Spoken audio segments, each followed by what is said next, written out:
Hello and welcome to Lunchtime Politics, reaching you live from Lagos Global Headquarters here in the nation's commercial nerve center. I'm Jeff Ruzon. Let's bring you up to speed with the big happenings in politics and in the polity at midday. 2023 presidential candidate of the Labour Party, Peter Obi, leads other protesters, insisting on inclusion of mandatory real-time electronic transmission of results from polling units in the Electoral Act amendment.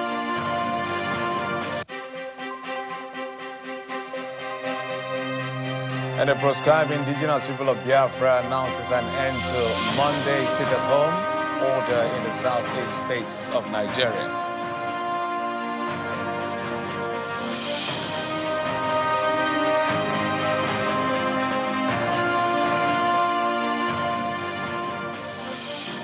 Now, two major politically related activities were expected in the nation's capital today. One has to do with a protest to insist on electronic transmission of results. The other has to do with what will play out at the Wadata Plaza, which is the national headquarters or national secretariat of the People's Democratic Party, over the two factions that are fighting over the leadership.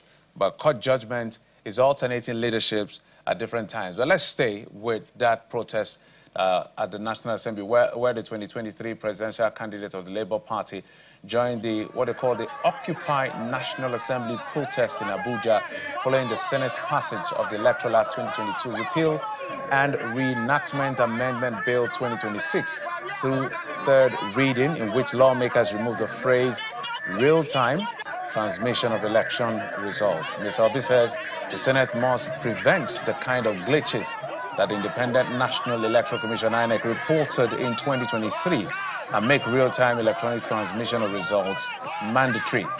Despite several clarifications by the Senate after reports that it rejected the proposal, protesters insist the lawmakers must be clearer. They are demanding that the phrase real-time electronic transmission of results be explicitly stated in the legislation to ensure transparency in future elections.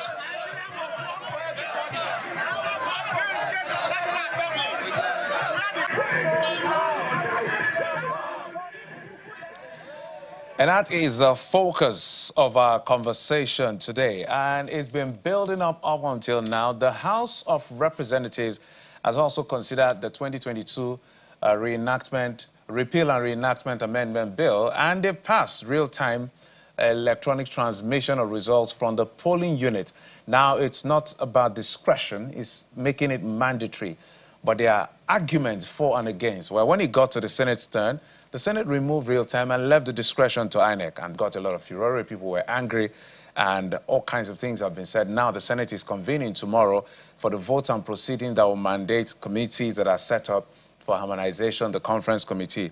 So this is not a good time for the Nigerian Senate because a lot of people are seeing them as enemies of the state for not allowing this to pass. But we need to listen to all sides. But let's hear from the people, the civil society organizations that have said, look, this has to be done right to engender and deepen confidence of the electorate in the electoral process. That has always been a challenge. I'm being joined in the program by Mr. Andrew Memadu. He's the country director of Action Aid. He joins us virtually. Also, Mr. Lanre Arogundede is the executive director of International Press Center. Gentlemen, thank you so much for coming on the program. Thank you very much for having me. All right, Mr. Andrew, let me come to you first before I go to Mr. Lanre on this particular issue. So the argument now is about real time. The Senate is saying we will leave that decision to the Independent National Electoral Commission. As a matter of fact, I think at the weekend, a senator in Akwa Ibom State had a book launch, and the former Senate President, David Mark, was there, and the current Senate President was there, as well as the governor of the state. And just as an aside, he told the current Senate President, don't do the work and don't speak for INEC as far as this electronic transmission real-time is concerned. Do your job and pass the law and let INEC solve its own problem. But what's your take on this controversy? Because there are two sides to it. I'm going to take you both on the other side of the argument. Please go ahead, Mr. Mamadou. I'm just coming from the National Assembly where we've been involved in the protest this morning. And basically we are speaking in minds of civil society, majority of civil society organization and Nigerians. Where are we coming from? We're coming from a history where we have between 26 to 27% in the last election turnout of voters, registered voters. So 26 to 27%. That is the poorest we've had since the return to democracy. And since 1999 till today, the figures keeps going down. On the top on that list, the reason why this is happening, top reason on that list is the issue of trust in the system.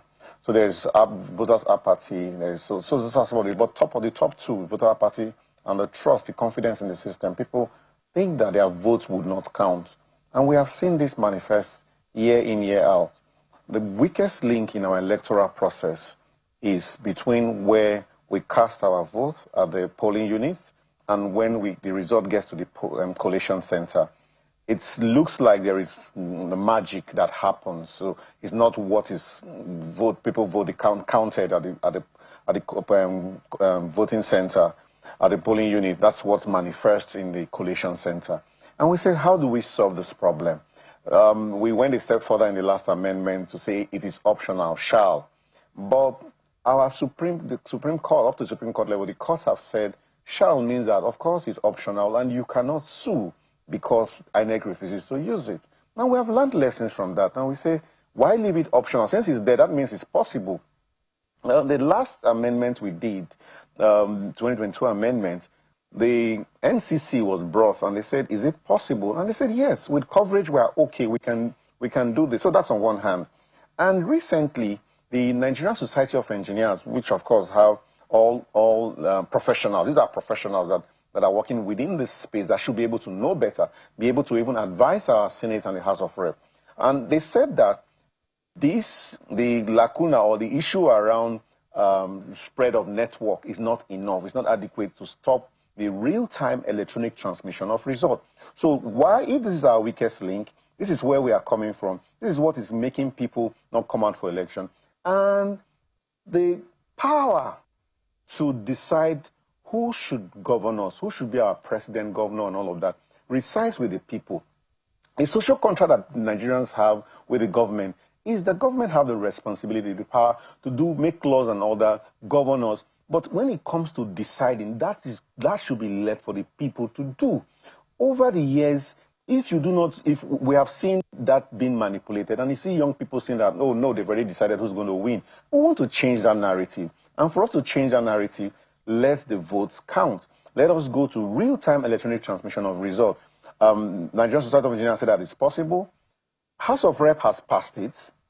Some portion of the Senate thinks that is also possible. And of course, you've seen the opposition senators saying that, no, this is not correct. This is not the proceedings, vote and proceedings of the day. This is not what we agreed on at the Senate. Of course, this is the presiding officer is the Senate president. He has the final say.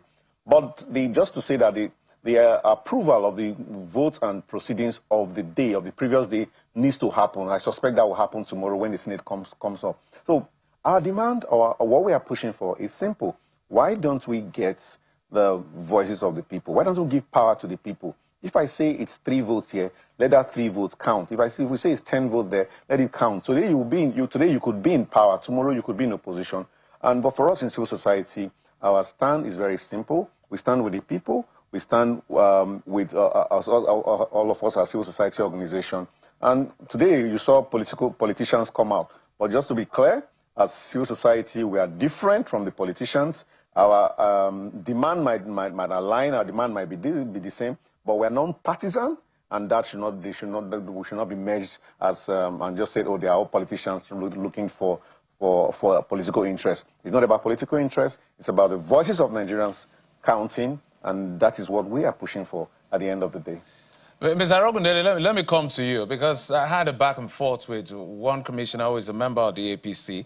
And one of the things that is even difficult to understand is that the BVAS is not just the BVAS has different uses, one of which is accreditation, the primary use, and then the upload of results. So if it can be used for accreditation, why is it difficult to take pictures and upload after the Form EC-80 has been signed? But there's a provision In the Electoral Act, I want to read the previous, the substantive one, not just the new one, the one that is yet to be passed. Accreditation of voters on Section 47 says, where a smart card, as at then, where a smart card or any other technological device deployed for accreditation of voters fail to function in any unit, and a fresh card reader or technological device is deployed, the election that is in that unit shall be cancelled, and another election shall be scheduled within 24 hours if the commission is satisfied that the result of that election in that polling unit will substantially, keyword, affect the final result of the whole election and declaration of winner in the constituency concerned. So it looks like the framers of the law have already envisaged that there could be technological issues, and they provided for it. So what is the problem exactly? Well, I think the real problem is the question of real-time transmission. And as Andrew explained, we already had a matter that went to court, and the position of Supreme Court was that, well, essentially it wasn't part of the electoral law. So, and we're now trying to leave the level of discretion to what the law, that is the Electoral Act, actually mandates. And there's been a whole lot of confusion around this real time. What does it mean? People are saying, oh, when you say real time, supposing technology fails and so on and so forth. And so we've tried to provide clarity on this concept of real time. And what we're saying essentially is that it means sending the official polling unit record, the results, as recorded on Form EC8A, electronically from the polling unit directly to a central results portal, currently called. And we're being careful, but what we have proposed as civil society is that the law does not need to be rigid and specifically say it must be IRA, because technology evolves and it could be another form of technology. But what we're saying is that the result from the polling unit should be electrically transmitted as recorded on Form EC8A. The thing about that form is that it's normally appended to by political party agents, sometimes by observers and so on. So we're talking of a process that becomes much more accountable, much more transparent when you are talking of electoral reform, such that the transmission, that is what we mean by real-time transmission, is that transmission would happen in the presence of party agents as accredited by INEC, election observers who are also normally accredited by INEC, and then even the voters at the polling units. So that is what we're saying. And so it must be clear what is meant by real time. What it then does is that it ensures that the exact results recorded at the polling units are uploaded and available for public verification before they are physically transported for collation. So real-time transmission does not remove collation, but it ensures that you have a record with which you can compare with what happens at the collation center. Because we have seen litigations where what happened in the polling unit, you have alterations, and those alterations are the ones that are then transmitted to IREV. We're trying to remove all those anomalies in the process as a mechanism of building trust in the electoral process. And that is what we're really saying here. I heard what you read about INEC is already given a lot of discretion and so on. There are other aspects of the electoral law where we are also looking at, because we would also don't want a situation where INEC is so encumbered and those who have a say in the electoral process are excluded. Part of what the Senate has passed, for example, is that the verification of results, which is part of the electoral law, can now only be done at the behest of the INEC official, which means that party agents or political parties or candidates cannot even demand for the verification of results where they observe anomalies. They're leaving that discretion to INEC alone. And there are two problems with this. First, you are giving INEC much more burden to carry. Then secondly, we have had situations where some INEC officials not all, but some, have been compromised. And we have had instances where some of them have been tried, some of them have been, convicted for violating, the electoral law. So when you leave that discretion, you then open a window, perhaps for political parties who may want to manipulate the process to reach out and compromise, some INEC officials. And it does not work out for democracy where you remove parties and candidates from, the process. Because again, it reinforces, confidence. Because if a party agent cannot complain and make such a demand, and let us even assume that an INEC official is acting in good faith. Maybe he didn't see anything wrong and just uses his or her discretion. The political parties will still complain, and you will not fault them. They might just make claims or make wide allegations.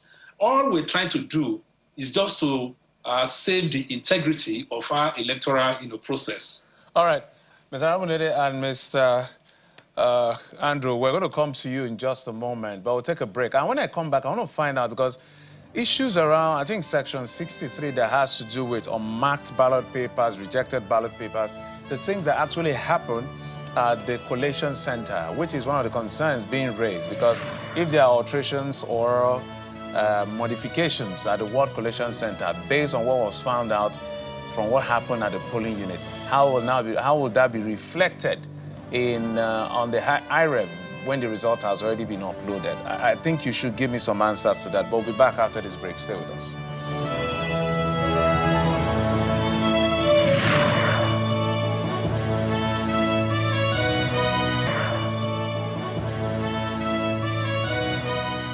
Welcome back. I have with me the Country Director of Action Aid Nigeria, Andrew Mamadou, joining us from our Abuja studios, as well as Lanre Arabundede, is Executive Director of International Press Center. Gentlemen, thank you for staying with us. Ms. Andrew, let me come to you. If we can answer in two quick minutes, I can take more questions. I can ask more questions. Now, Section 65 of the Electoral Act gives the returning officers some powers around unmarked ballot papers, rejected ballot papers. So one of the arguments for proponents of not including real time is to the effect that, let's say, PU 001 had any of these issues and it has to be resolved at the ward collation center, for instance, at the ward collation center. What happens when that result has already been uploaded? So I'm in that polling unit and I saw the result. I've gone home and I'm looking at the result, and something else happened at the ward. How do you reconcile that? That is one of the objections being raised by those who say remove real time. I think the first thing is we need to have the show that we want to, the willingness to do this. When we show the willingness, we'll be able to solve this. And the real-time electronic transmission of results does not remove the physical verification. So the physical form still goes to the collation center. And what we are saying, or what this does, is it democratizes the whole result collation process, so that citizens are able to follow in real time. As it's being transmitted in real time, citizens are following it all. Because what normally happens is we've seen lots of people shout and say, oh, in my polling unit, this was the result. We snapped it, we all got it, and this is what we got. But in looking at the collation, the result then changes. Now, if citizens is not made mandatory, or all of that are put up there, and there's a bit of error. And again, let me state this. This is not something we have not done in the past. I hear the senators say that we don't have coverage and all of that. We have had election where after the election, before the end of the day or early the next morning, we have 96% upload on IREV. So we have had that. So what happened in such situation? Those elections, they still did not have network in all the communities.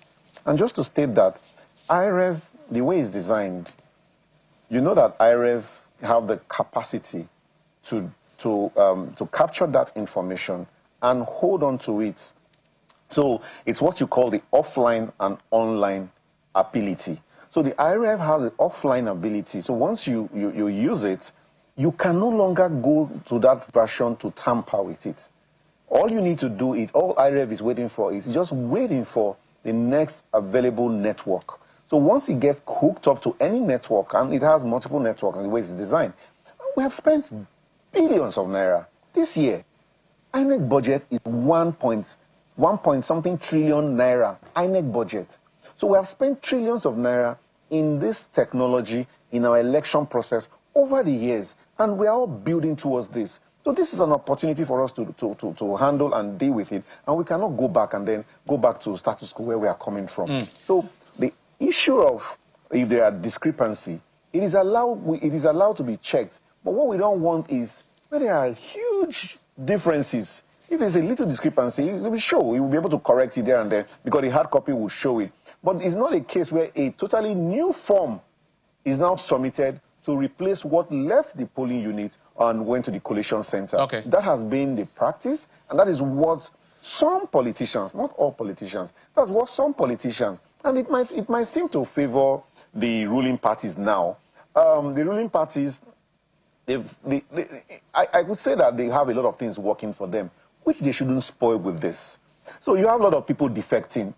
You can play your politics, that's fine. You have a lot of people praising this administration, saying all good things. We have a lot of resources. We're saying that the government is doing a whole lot.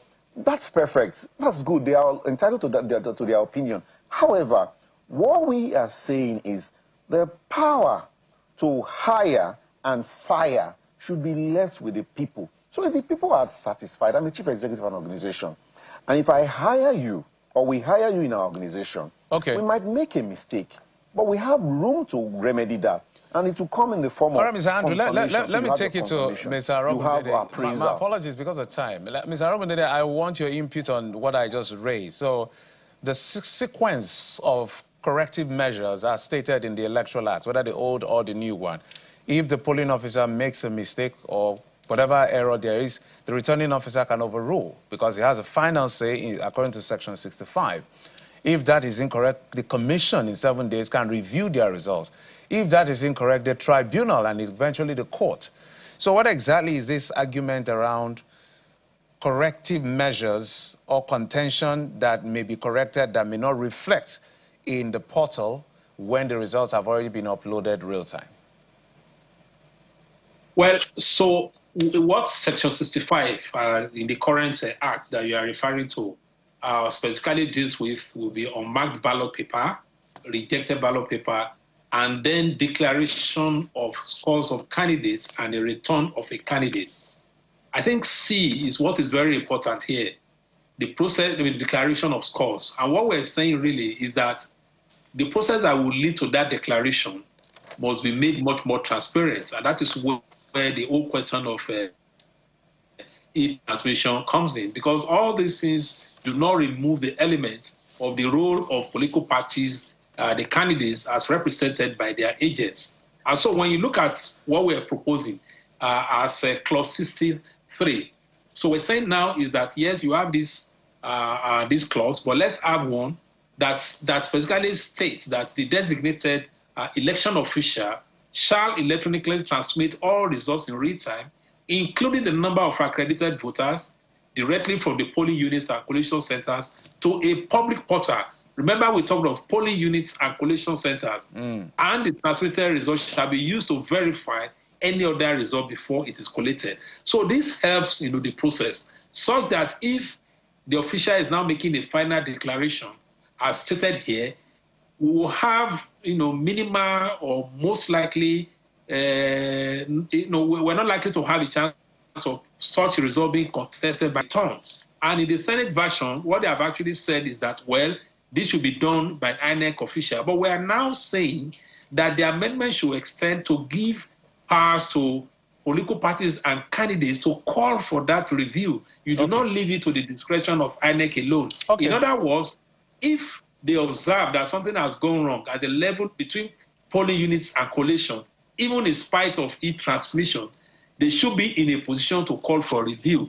And then you have evidences to look at what has been transmitted from the yes. I read and all that. Thank you. My apologies. Apparently this conversation is not over. In fact, would have gone to the issue of the number of polling units and the wards we have and how much should be spent and what should be done to make sure that, looking at the numbers, if you don't have at least 5 billion, you don't have any reason to run for presidential election because that's perhaps the minimum you spend. I did a payment plan for everybody. But Mr. Arogundede, Lara Arogundede is Executive Director, International Press Center. Andrew Mamadou is the Country Director, Action Aid Nigeria. Thank you, gentlemen. It's an ongoing conversation. We'll keep tab with you and look at how this progresses. So keep the pressure on so that the Senate will do what they have to do. Let's see how it plays out. But let's tell you before we go that the chairman of Apapa Igomu Local Government Council Development Area, Mr. Olawale Saliu, has urged residents of the area to register as members of the APC, describing the party membership as key pathway to inclusive governance and effective grassroots participation. He made the call while speaking with journalists during a community engagement in the LCDA. I want to applaud the service of BAT Ideological Group for their support that they have rendered to put more forces on the members on how to get more members to come out and do the registration. They have did wonderfully well today, as they have been doing always. Let's also tell you that the indigenous people of Biafra, IPOB, has announced the cancellation of Monday sit-at-home directive across the southeast, effective February the 9th today. The decision, according to the spokesperson and media and publicity secretary of IPOB, Ima Powerful, comes directly from IPOB leader Nnamdi Kanu, who emphasized that there is no need for anyone to stay at home on Mondays. In a press release by the spokesman, all markets, schools, offices, transport services, and economic activities are expected to resume fully and normally in all the southeast states. And that's it on the program. Thank you so much for your time and company. We'll continue to keep tab with the political developments in the country, bring you up to speed at midday on the biggest ones right here on Channels Television's Lunchtime Politics. You've been served. I'm Jeffrey Ozama. Bye-bye.